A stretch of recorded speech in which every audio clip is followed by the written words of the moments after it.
नमस्कार दोस्तों, मैं ज्योतिष आचार्य वासुदेव मिश्रा आपका अपने चैनल एस्ट्रो मास्टर वासु में हार्दिक अभिनंदन करता हूं।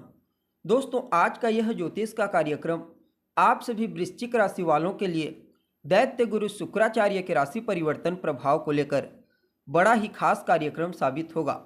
जी हाँ, दैत्य गुरु शुक्र बीते 28 जनवरी 2025 की प्रातःकाल 7:18 पर अपनी वर्तमान मित्र राशि कुंभ राशि को छोड़कर अपनी उच्च राशि देवगुरु बृहस्पति की अर्धजलीय राशि मीन राशि में प्रवेश कर चुके ने और आने वाले मई महीने की 31 तारीख तक यानी 31 मई तक वहीं पर रहते हुए आपको प्रभावित करेंगे और इसके पश्चात मेष राशि में प्रवेश कर जाएंगे।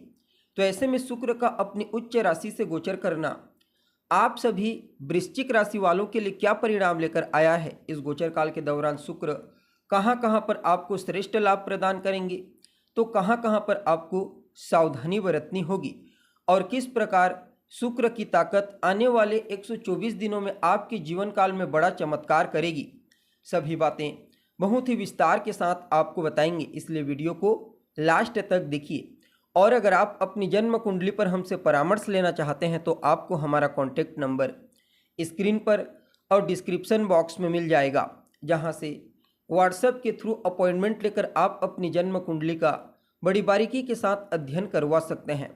तो दोस्तों, शुक्र कौन है? शुक्र तो ऐश्वर्य, सौंदर्य, आकर्षण, वैभव, कला, गीत संगीत के प्रतिनिधि ग्रह हैं। शुक्र अपने इन्हीं कारकत्वों के चलते हमारे जीवन के विभिन्न पहलुओं को प्रभावित करते हैं। जन्म कुंडली में शुक्र की मजबूती एक सुख सुविधाओं से युक्त वैभवशाली जीवन की ओर इशारा करती है। ठीक इसके विपरीत शुक्र की कमजोरी जातक के जीवन काल में सुख सुविधाओं की कमी करती है, वैभव की कमी करती है। इसलिए इनका बलवान होना कंपलसरी हो जाता है, चाहे जन्म कुंडली में हो या फिर गोचर कुंडली।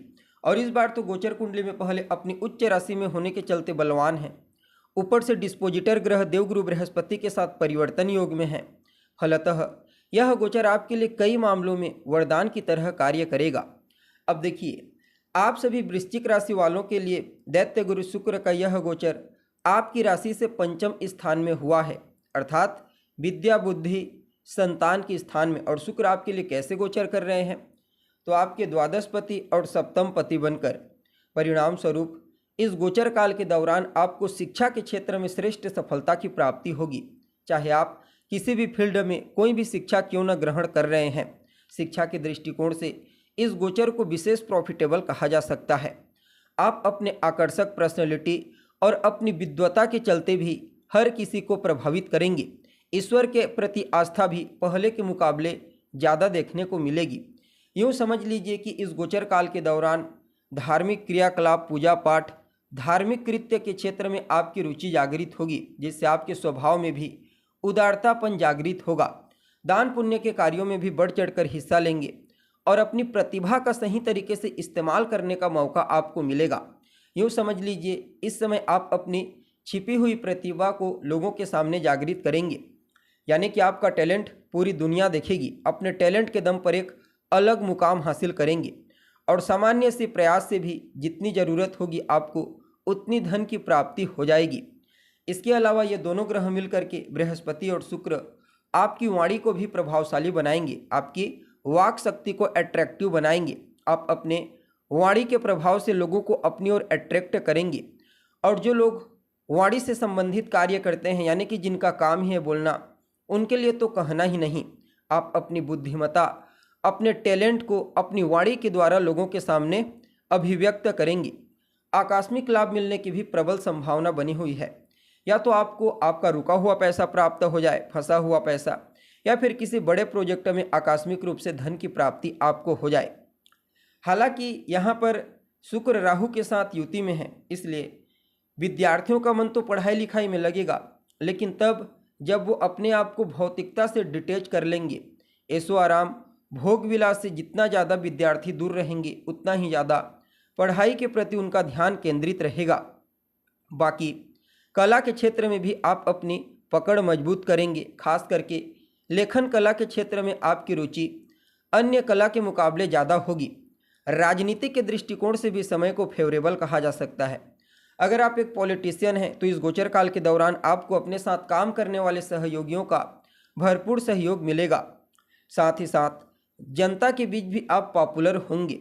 या फिर शासन प्रशासन के क्षेत्र में कार्य करना चाहते हैं, अभी तक संघर्षशील हैं, तो कोई शुभ समाचार की प्राप्ति आपको होगी। शासन प्रशासन से आर्थिक लाभ तो मिलेगा ही, साथ ही साथ मान सम्मान, यश और कीर्ति की भी प्राप्ति आपको होगी। बाकी आपका व्यवहार कुशल हर किसी को पसंद आएगा और अपने व्यवहार कुशल से ही आप लोगों के दिलों में राज करेंगे। पंचम स्थान आपकी संतान को भी बताता है, इसलिए संतान के साथ आपके तालमेल पहले के मुकाबले बेहतर बनाएंगे। एक दूसरे के प्रति प्रेम की भावना, विश्वास की भावना मजबूत होगी और अपनी संतान की तरफ से आपको कोई गुड न्यूज की प्राप्ति होगी। खास करके कन्या संतति के प्रति आपका लगाव अधिक होगा और विपरीत का भी सहयोग आपको मिलने वाला है। जी हाँ, अगर आप एक पुरुष हैं तो महिलाओं का सहयोग मिलेगा और एक महिला है तो पुरुषों का सहयोग मिलेगा। सिर्फ इतना ही नहीं, इस गोचर काल के दौरान आपको अपने रिश्तेदारों के साथ, अपने दोस्तों के साथ कुछ हसीन पल व्यतीत करने के मौके मिलेंगे और विभिन्न प्रकार से भौतिक सुख साधन जैसे भूमि, भवन, मकान, वाहन, ऐसे सुख साधनों की वृद्धि होगी। यूँ समझ लीजिए कि भौतिकता के दृष्टिकोण से किसी भी प्रकार से कोई कमी थी आपके जीवन काल में, तो वह कमी इस गोचर काल के दौरान पूरी हो जाएगी। स्वास्थ्य के दृष्टिकोण से भी इस गोचर को अनुकूल कहा जा सकता है। आप अपने आप को सेहत के दृष्टिकोण से मजबूत महसूस करेंगे और आपके व्यक्तित्व में परोपकारिता की भावना और लोगों को मदद करने की भावना भी इस समय आपको एक अलग मुकाम प्रदान करेगी। घर परिवार के मध्य भी आपसी तालमेल पहले के मुकाबले बेहतर होंगे। एक दूसरे के प्रति सहयोग की भावना, प्रेम की भावना बनी रहेगी। कार्य क्षेत्र के दृष्टिकोण से भी समय को प्रॉफिटेबल ही कहा जा सकता है। आप पूरी तरह से अपने कार्य क्षेत्र में खोए रहेंगे।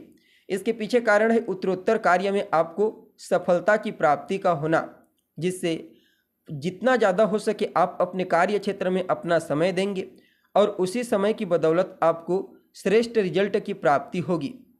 बाकी इस गोचर काल के दौरान सत्य बोलने की शक्ति, निष्कपट व्यवहार और अपने गुणों के चलते आप लोगों के बीच केंद्र बिंदु बनेंगे। कुल मिलाकर के देखी जाए तो आप सभी वृश्चिक राशि के जातकों के लिए शनि के इस ढैया के दौर में भी दैत्य गुरु शुक्र का यह गोचर श्रेष्ठ रहेगा। फिर भी क्या कुछ उपाय इस गोचर काल के दौरान आप कर सकते हैं? तो अपने माथे पर सफ़ेद चंदन का तिलक लगाइए और गाय की सेवा कीजिए। खास करके गुरुवार और शुक्रवार के दिन गाय की सेवा करना, गाय को हरा चारा खिलाना आपके लिए इस गोचर को और अनुकूल बना देगा। तो दोस्तों, उम्मीद है आपको प्रोग्राम पसंद आया होगा। अभी के लिए बस इतना ही। पुनः मुलाकात होगी एक नए एपिसोड में। तब तक के लिए नमस्कार।